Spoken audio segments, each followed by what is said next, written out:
Hello my dear students of 11th class, I'm back with my another video, and in this video I'm going to discuss Albert Einstein at school. This is the chapter which has been taken from your snapshots, and this is lesson number 4. And first I will tell you what I'm going to discuss in this video. I'm going to discuss the detailed summary. I mean to say I will tell you the explanation according to the paragraphs, summary of the chapter, then through the story what the author wants to convey you, and in addition to that, at the end of the video you will get an exercise and you have to listen to the entire lecture, and then you will be able to answer all the questions which I am going to set at the end of the video. Alright guys, as you can see that Albert Einstein is behind me and I'm in the world of physics. And if I ask you one question, tell me the synonym of physics, the first thing that comes into your mind, it's obviously Albert Einstein. So we will start this video with a little description of Albert Einstein. Who was he when he was born, and how did he look in the childhood? So let's start the discussion. First I will tell you the main characters of the story. Mr. Einstein himself. Number 2, Mr. Braun's history teacher. Number 3, Yuri, friend of Albert, and Elsa, cousin of Albert Einstein. So as I have told you that I'm going to tell you something about Albert Einstein. He was born in 1879 and unfortunately died in 1955. Okay, as we all know that he's a big name in the world of science, especially physics. If we talk about some incidents of his childhood, first I would like to tell you he was not a cute child, right? He had a big head, and he never played with ordinary toys. He always played with mechanical toys, right? And even he did not speak till the age of near about 4 to 5 years. And one day when they were having their dinner, and unfortunately the little sister of Albert Einstein, she was about to have very hot noodle into her mouth. He immediately talked and asked, "Stop, don't have it." And the mother got so surprised. She asked, "Why didn't you speak till now?" And he answered very honestly, "I didn't feel the need of." So most of the people, if I talk here about the moral value, most of the people, they waste their energies on gossips, right? We have to utilize our energies on some productive work, right? And as I have told you, he used to play with mechanical toys. Once his sister was born, he asked his mother only one question: "Mama, I cannot see the wheels of my sister." Right? So as I have already told you, he had a big brain, right? So most of the children of his age did not understand what he was speaking of. Third thing, he was also a patient of dyslexia. Dyslexia is a learning disability. Learning disability, you must have watched that Tare Zameen Par movie. And in this movie, the concept of dyslexia has been explained in detail. For example, if I given you the example of number 6 and number 9, the question is only of the direction. If the direction is going upward, it's 6. If it is coming downward, it's 9. And my brain is divided into 2 halves. In one part, cramming part stays, and in second part, logical reasoning things stay, right? So let's discuss the story in detail. Alright guys, Albert Einstein is regarded as the greatest physicist since Newton. In the following extract, the young Einstein, the well-known biographer Patrick Pringle, describes the circumstances which led to Albert Einstein's expulsion from a German school. So this story begins with, in what year, Einstein asked the history teacher, did Prussians defeat the French at Waterloo? So this story begins with a question that is asked by his history teacher about a war, and very casually he answered, "I don't know, sir." "Why don't you know? You have been told it often enough." must have forgotten. Did you ever try to learn? Asked Mr. Brown. No, sir, Albert replied with his unusual unthinking honesty. Why not? I can't see any point in learning dates. One can always look up in a book. So when the history teacher asked him a question about a war, he very honestly answered, I don't think there is a need of cramming dates. Right? And I do not think that you should have to utilize your energy in cramming. You have your energy which you should utilize in learning logics and reasons. And if there is not any reason behind learning dates, why should I cram it? And if I need to know the date, I will note it in one diary. And if someone asks me, I'll open up my diary and I'll let you know. Mr. Brown was speechless for a few moments. You amaze me, Einstein, he said at last. Don't you realize that one can always look most things up in books? That applies to all the facts you learn at school. So you come at school and you should learn whatever is asked you to learn. Yes, sir. Then I suppose you don't see any point in learning facts. I don't think so. So he was debating with the history teacher. The history teacher was emphasizing or focusing that he should learn the facts, and the poor chap was denying to learn the facts. Frankly, sir, I don't, said Albert. Then you don't believe in education at all? And at this point, the history teacher was getting irritated with the answer that he received from Mr. Einstein. Oh, yes, sir, I don't think learning facts is education here. You should have to understand the broad meaning of education. What is education? Education does not mean that you cram a few things blindly and you just taken the examination and got very good marks and you are saying that you are educated. This is a very small definition of education. It is a broad term. Education means that you explore the world. Education means you become human being. Education means you find the reason behind everything, why this thing is happening. Education means be kind to others. Education means be honest to yourself as well as to the world. So I tried to describe education in few words, but it has more thing that should be added. So this is called education. Education is not that blindly learning few facts and written on the paper and secured very good marks, right? Then in that case, said the history teacher with heavy sarcasm, perhaps you will be so kind as to tell the class the Einstein theory of education. So when I read this line here, sarcastic comment was passed on by his history teacher. So can I name this theory as Albert Einstein's theory of education? Albert flushed. Thank you, sir.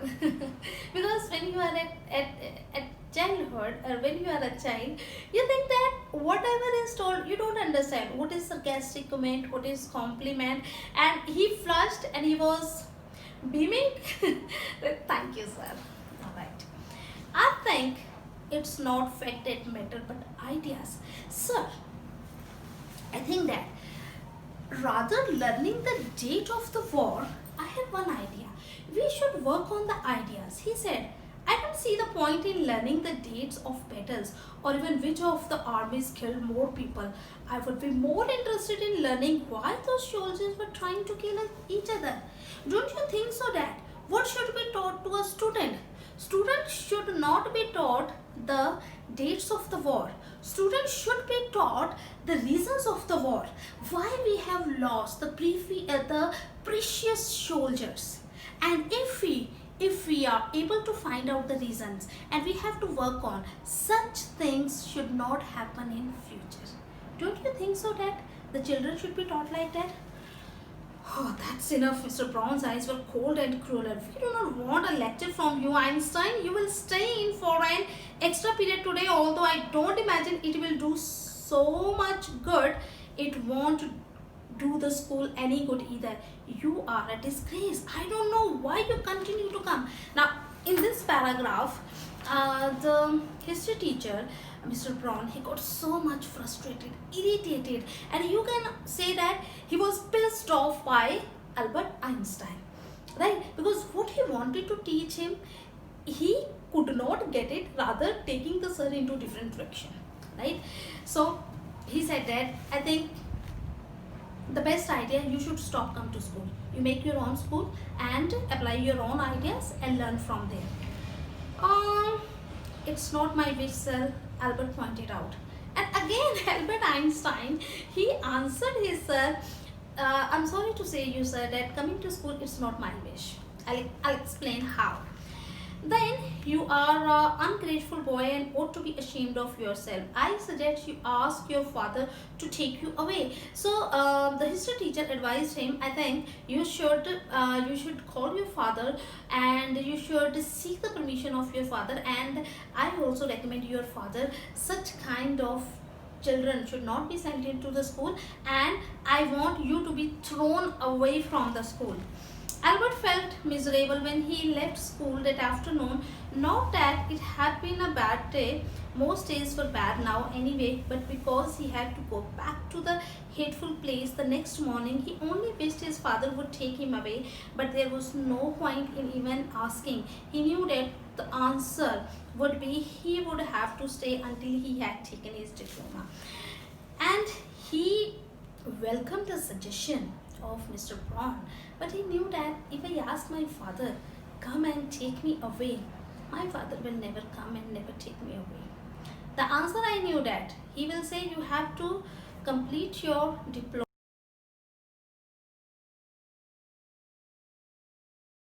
In addition to that, he belonged to a lower middle class family. His room was also a worse place to live in because his landlady usually beat her children and he couldn't concentrate. She was also beat by her husband. Now comes the entry of Yuri, friend of Einstein. Always tried to encourage him when he complained about his room. He always inspired him, saying something is better than nothing. Here I'm going to tell you guys, you should always appreciate what you have. You should not have a complaining nature. If you look around the world, there are people, they don't have anything, but still they are happy. And the people who have everything, you must have observed, they are not happy, right? So whatever you have, always appreciate that and be thankful to God. At least he said you had a room, and there are so many students, they are without a room. All right guys, then furthermore, in Albert's opinion, Yuri was living with civilized student, because this is human nature, who always think that mine is tougher than yours. Mine is tougher than yours. When I look around, I always think that my life is tougher than others, but I have never looked into others' life. Alright guys, Yuri informed him one of the student had murdered other. He told in addition to that, he belonged to a lower middle class family. Alright guys, his room was also a worse place to live in because his landlady usually beat her children. He couldn't concentrate. She was also beaten by her husband. Now there is an entry of Yuri, best friend of Albert Einstein. So he always tried to encourage him when he complained about the room. He always inspired him, saying something is better than nothing. Alright guys, here you should have to understand that I always think that my life is tougher than others, or I am blessed with less and by God, and others are blessed with more with the grace of the God. This is not the real situation. The real situation is that whatever you should have, you should appreciate. If you look around, there are people in the world who don't have, which you have, right? So at least you had a room. And then Albert Einstein was not convinced with the answer of his friend Yuri. But at least you have a room of your, which is more than I can say, said Yuri when he called around in the evening. At least you live among civilized human beings. So Albert Einstein asked his friend that you are living among the civilized people, even if they are all poor students, said Albert. They are not all civilized, Yuri replied. Did you not hear that one of them was killed last week in a duel? And what happened to one who killed him? Nothing, of course. He is even proud of it. The one who killed the other was proud of his act. His only worry is that the authorities have told him not to fight any more duels. So everyone, when he was young, very aggressive, and you are proud of when you are fighting the others, and when you are paining the others, and when the others are bleeding with your blows, you are proud of that. You can see from these lines. He is upset about this because he hasn't a single scar on his face to wear for the rest of his life as a badge of honor. So when you are fighting, right, if you get the scar, you are very proudly showing to the world that this is the scar I got during the duel. You can imagine how much strong I was. And young people think these scars are the scars of honor. Ah, explained Albert. And these are the students. Well, you will be a student one day, said Yuri. I doubt it, said Albert glumly. I don't think I will ever pass the exam for the school diploma. I doubt. And if I pass, I bet on that my teachers, they will not give me passing marks. He told his cousin Elsa. Now comes the entry of Elsa, the another character. As I have already told you in the beginning, she was the cousin of Albert Einstein. And she was also a pretty girl who always motivated Albert Einstein. He told his cousin Elsa the same next time she came to Munich. Normally she lived in Berlin, where her father had a business. I'm sure you could learn enough to pass the exams, Albert, if you tried, she said. I know lots of the boys who are much more stupid than you are who get through.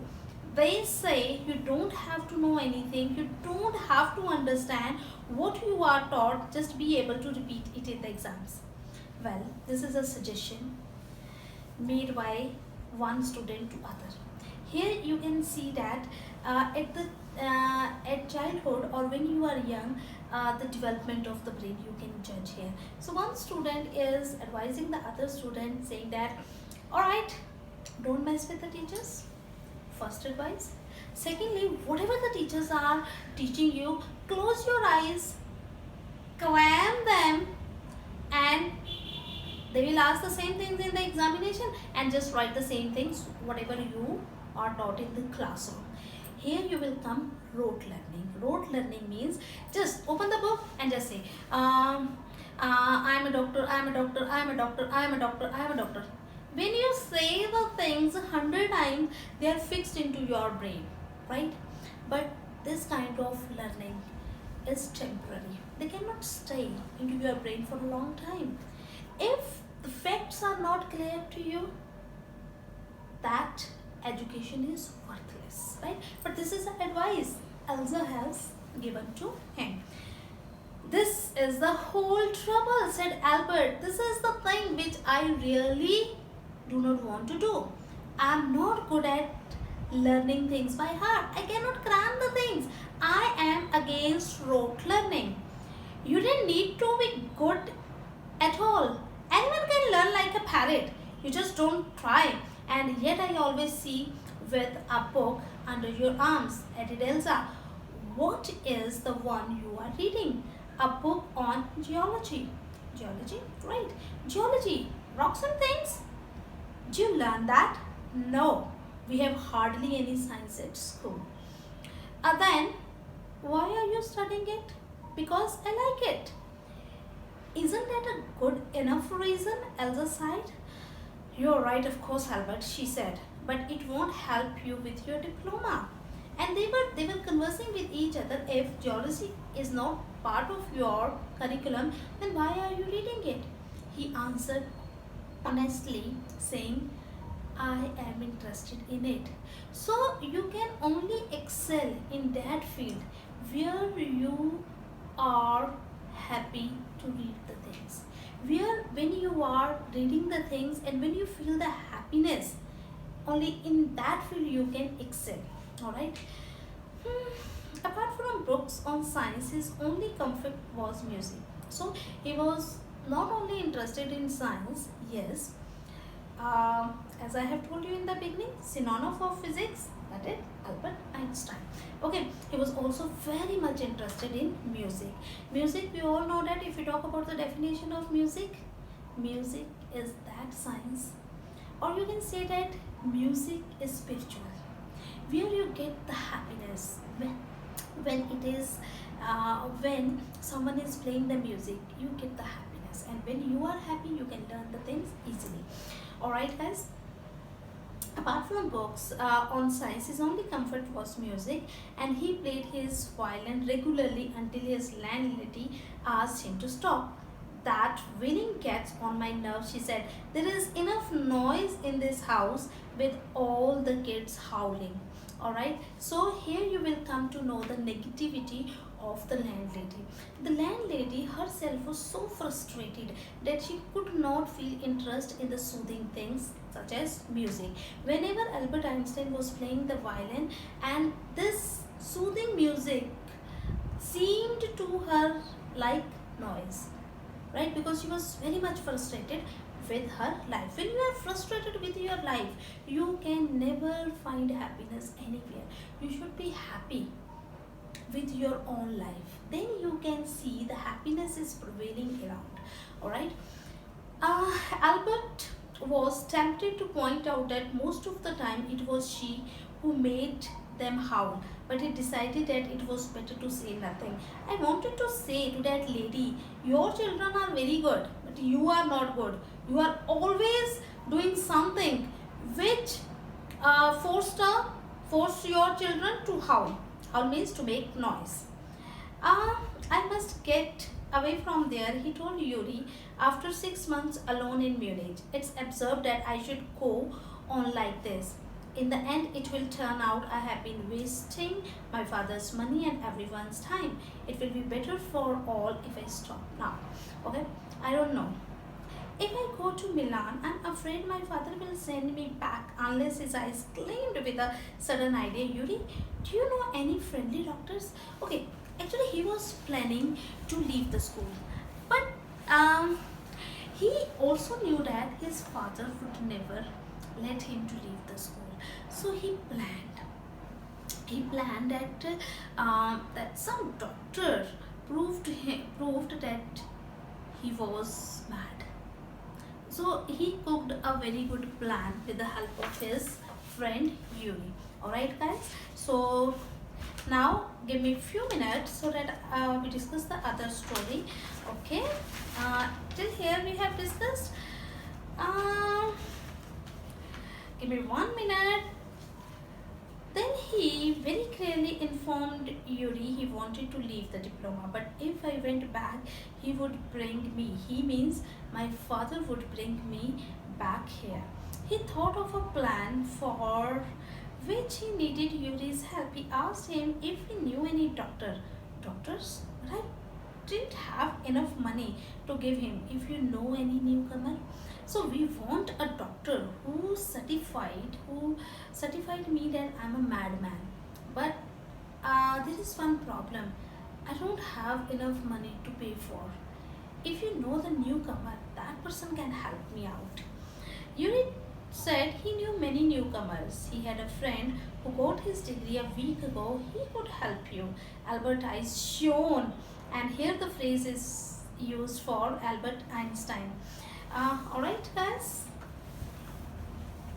Suppose, said Albert, that I had a nervous breakdown. Suppose a doctor would say, it's bad for me to go to school and I need to get right away from it. I cannot imagine a doctor saying that, said Yuri. I must try, said Albert, to find a doctor who specializes in nerves. There are plenty of them, Yuri told him. He hesitated for a moment and then added, rather reluctantly, I will ask some of the students if they know. If you like. Will you? Oh, thank you, Yuri. Albert's eyes were shining. Wait a moment. I haven't found one yet. Oh, but you will, I know. Albert Einstein was saying his friend, I know that you will find a doctor for me. I know you are my best friend and you will definitely help me out. And if I don't know if he will be willing to help you. He will, declared Albert. I'm going to have a real nervous breakdown. To make it easier for him, he laughed madly. And he said that, you don't worry, Yuri.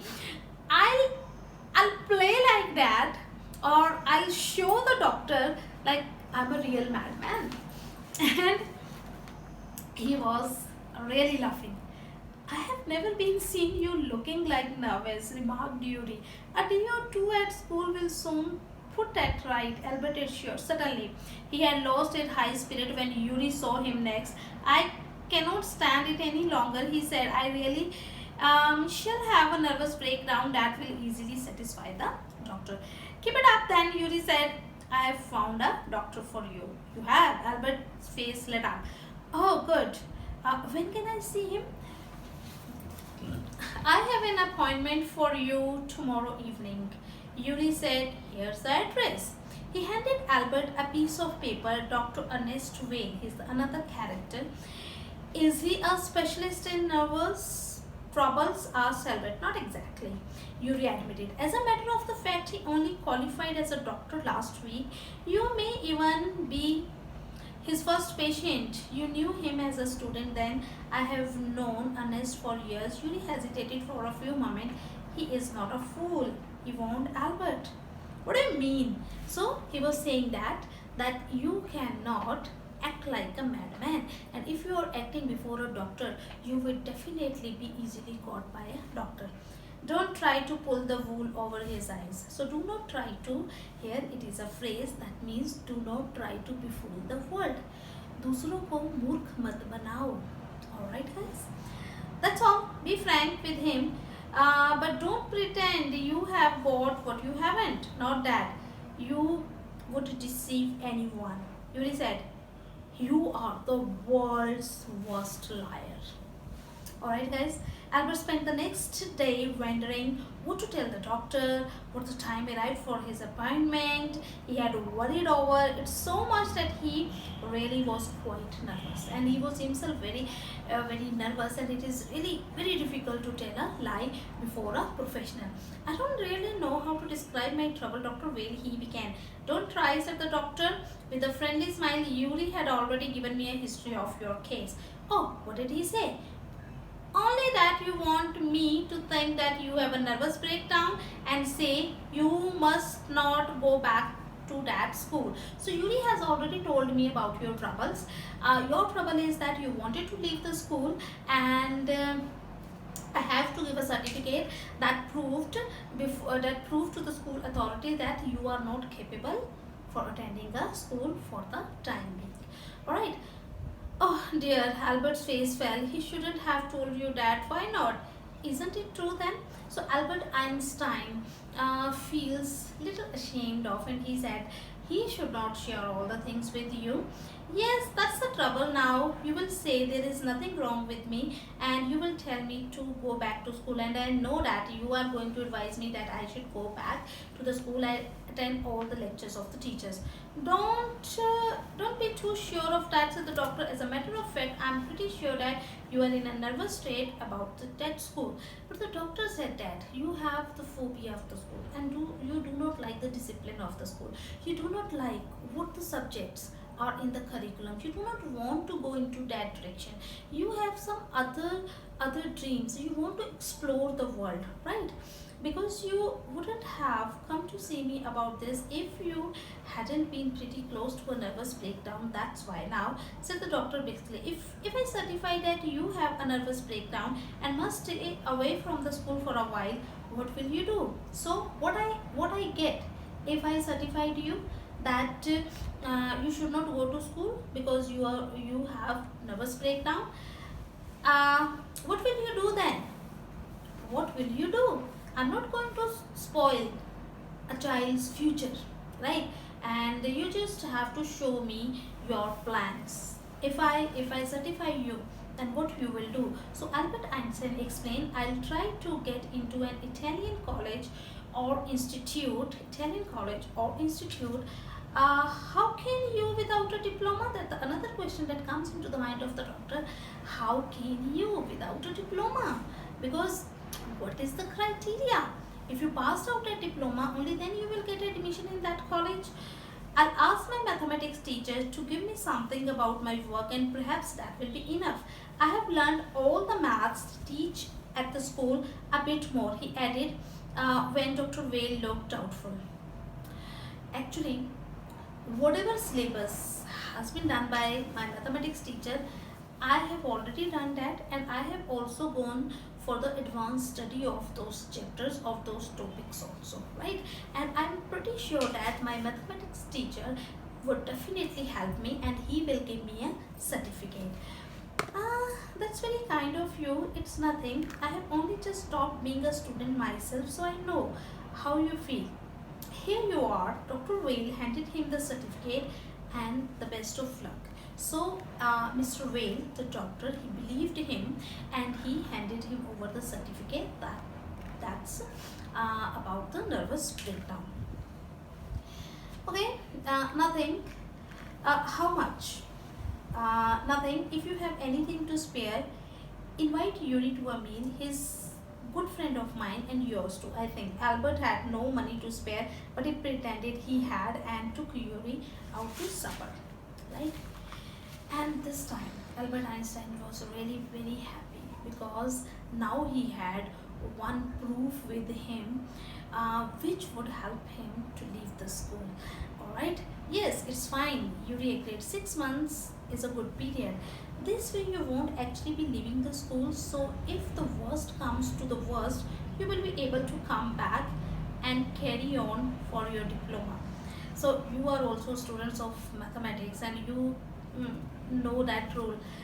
Minus and minus is equal to plus. Minus and plus, minus 2 minus is equal to plus. So when two negative thing comes, the outcome will be positive.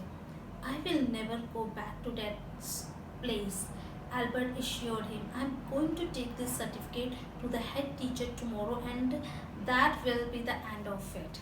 And I'm so thankful to the doctor who certified me that I had a nervous breakdown, and without wasting the time, tomorrow when the sun will show up with his shine, I'll immediately enter into the office of my headmaster, and I will hand him over the certificate that proves that I have nervous breakdown.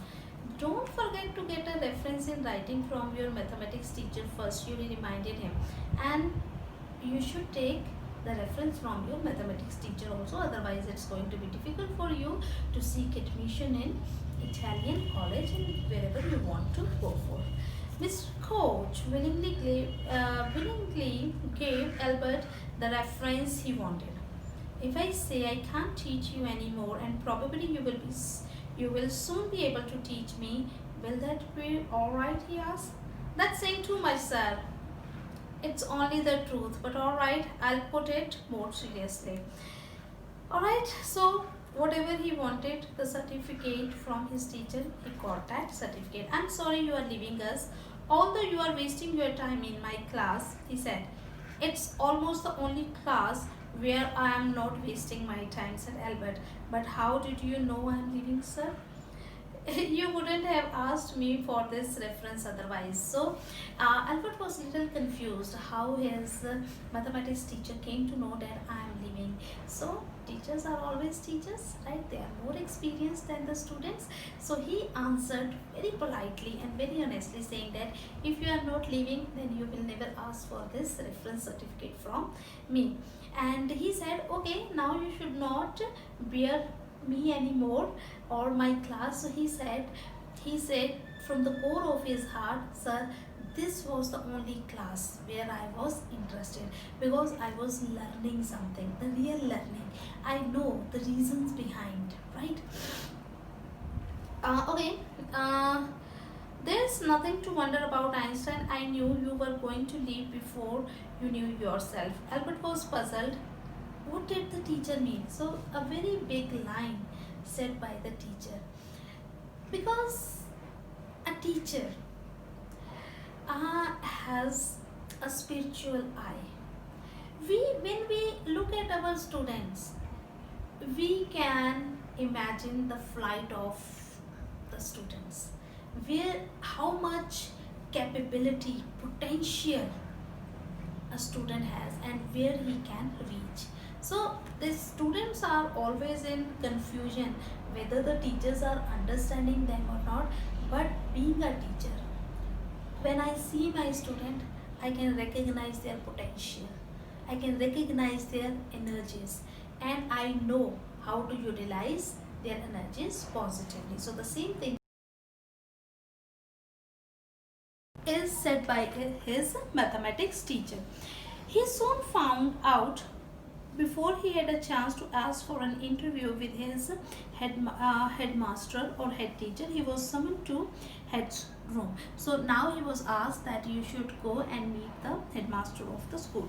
Well, it saves me the trouble of having to wait an hour or two outside, he thought. He hardly bothered to wonder why he had been sent for, but vaguely supposed he was to be punished again for bad work and laziness. When he was asked that you should meet the headmaster, he was wondering that maybe he was going to punish for his bad work or his laziness. Well, he had finished with punishments. I'm not going to punish you, the head teacher said to Albert's surprise. Your work is terrible and I'm not prepared to have you here any longer, Einstein. I want you to leave the school now.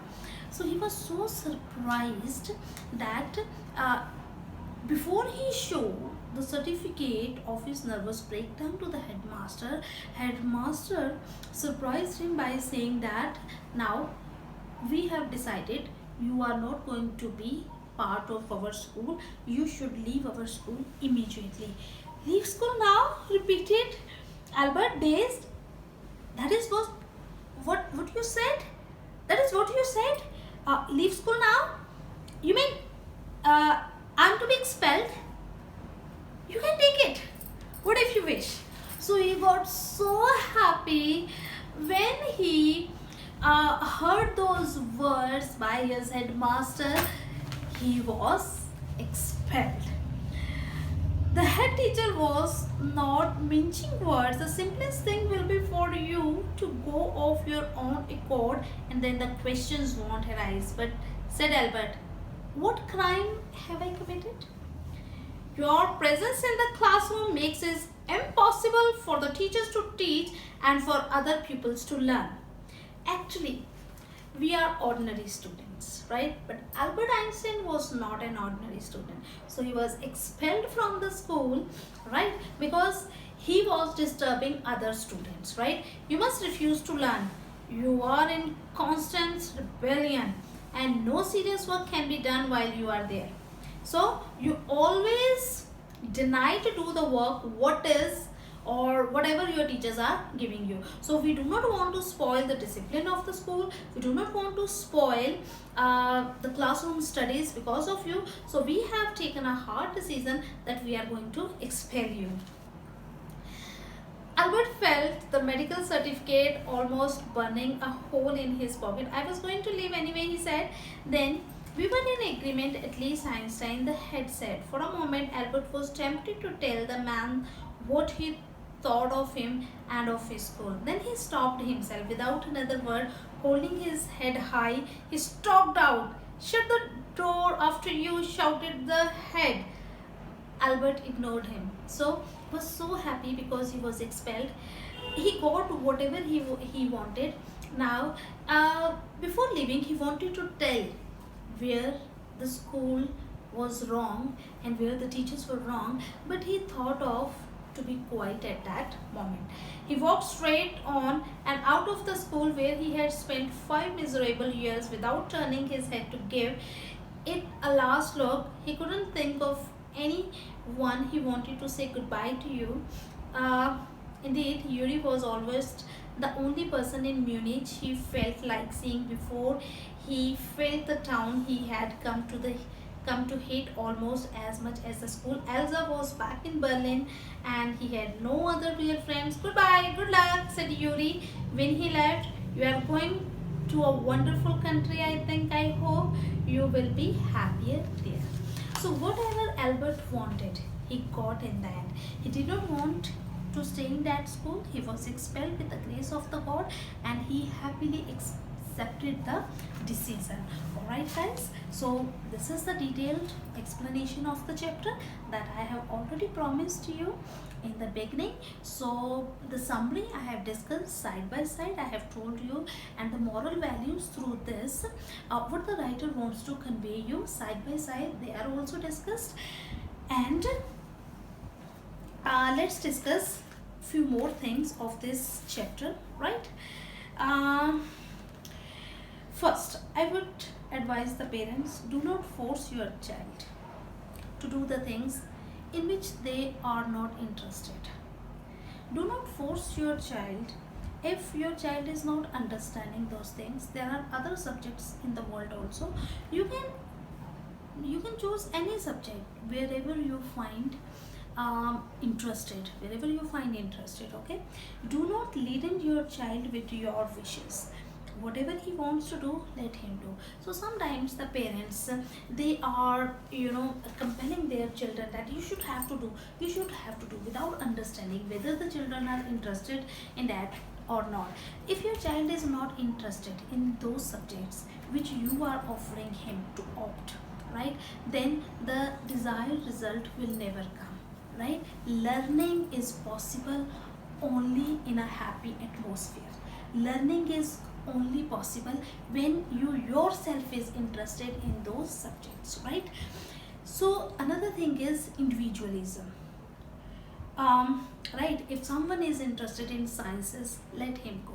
If someone is interested in languages, let him go. If someone is interested in arts, let him go. You can excel only in that world where you feel that you can excel. Then he was against the rote learning. I am also. Never go for rote learning, never cram the things, understand the things, then do the things. If you don't understand the things, keep asking your teachers that this thing is not clear to me. The teacher will definitely help you out and try other methods or other ways also to make you the things understand, right? So don't cram the things, all right? Then true definition of education is to not manufacture the machines. Actually, I'm not making the machines. Man is a logical being. Man has made computer. Computer has not made man, right? So man is more intelligent than computer. Education means to learn, to understand, and to apply whatever you have acquired. All right, guys. So at the end of my lecture, I would like to request all the parents, let your children fly in the world which they have decided for themselves. Let them discover their own world. Let them enjoy their flight. Let them explore the things themselves.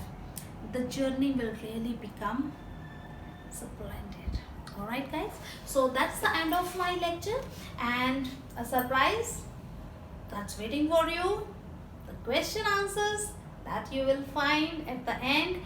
Right, so you will get some questions, short questions and some long questions. Alright, so you should have to write. So guys, whenever you are writing short questions, be precise, because the examiner wants the information should be to the point, right? And if the information is not asked, don't give that information.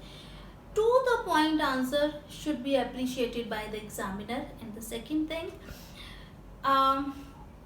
do not commit any grammatical mistakes, right, in short questions. And the third thing I'm going to tell you about long questions, right? First, long question should be in few parts: introduction, uh, middle body, that explain the entire thing which the examiner has asked you in the question, and then the end is very important. Introduction and the end, the recapitulation of the topic is very important, and what you will cover in the recapitulation through this question which is asked by the examiner, what you have realized and what he wants to convey, means what the writer wants to convey to the world, the moral value. All right guys, so here comes the end of the lecture, right guys? So subscribe my channel, because why I'm saying every time at the end of my video subscribe my channel, right? First, it's free of cost, that will not, that's not very difficult, right? Okay, the question is why I'm asking you to subscribe my video, right? You will get the alert whenever I'm posting a new video, you will get a alert, and that is beneficial for you. All right guys, so thank you for today, then, and wait for my next video. Thank you for watching. Bye bye to all.